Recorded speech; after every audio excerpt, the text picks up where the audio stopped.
Good morning. Today we're talking with Flavia Parotti, who's a zookeeper here in Atascadero. Good morning, Flavia. Good morning. How you doing? I'm doing good, thank you. That's great. So tell us your story about becoming a zookeeper and the path you took and any obstacles you might have had along the way.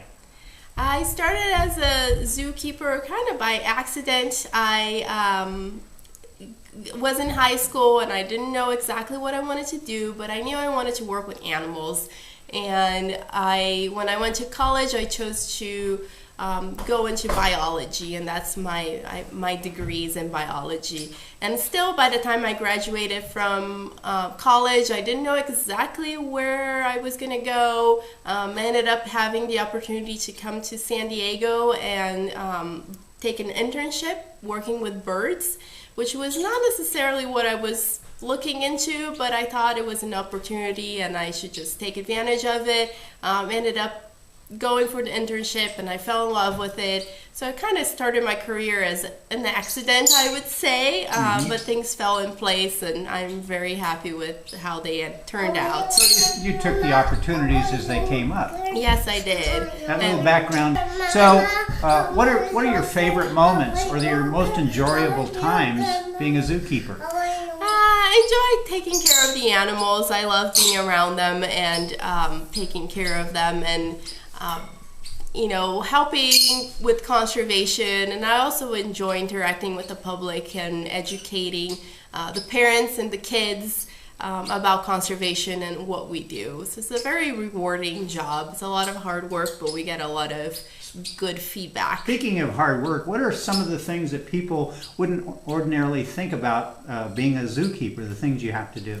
Yeah, most people think that zookeepers just go to the zoo and cuddle with the animals, and that's really far from the truth. Yeah, we have our little moments when we're close and, we can have our little moments with the animals, but most of the day we're doing maintenance of exhibits, we're lifting heavy grain bags and feed, and we have to clean up after them, which is not very pleasant most of the time. You deal with weather, I imagine? Yes, we do. We have to work whether it's raining or whether it's 114 outside. We're out there. We don't really have holidays because the animals need to be taken care of throughout the year, whether it's Christmas or Thanksgiving or your birthday. It doesn't matter to them. You have to be there and you have to work. So it's a lot of hard work.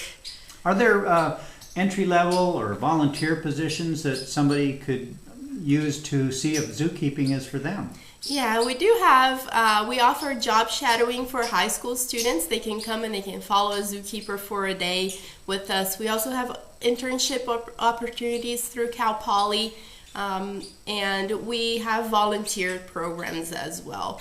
We also have a program that's called Teen Zoo Crew. It's from 12 till 16, I believe, and the kids can come. They come twice a month and they help the zookeepers. They interact with the public and they learn more about animals themselves too. That's a great opportunity. And are there personality traits that a zookeeper should have? You need to be able to speak well with the public and interact with kids and with the parents. A great part of our job is to educate and to teach about animals. So I think you have to be a little outgoing in order to do that part of the job well. And is this a good time for somebody to get into the field of zoology or biology? I think as long as we have zoos, we'll always have the need for zookeepers. It is a very competitive career though, so even at our zoo here in Atascadero, every time we have a job opening, you have close to 300 applications for one position.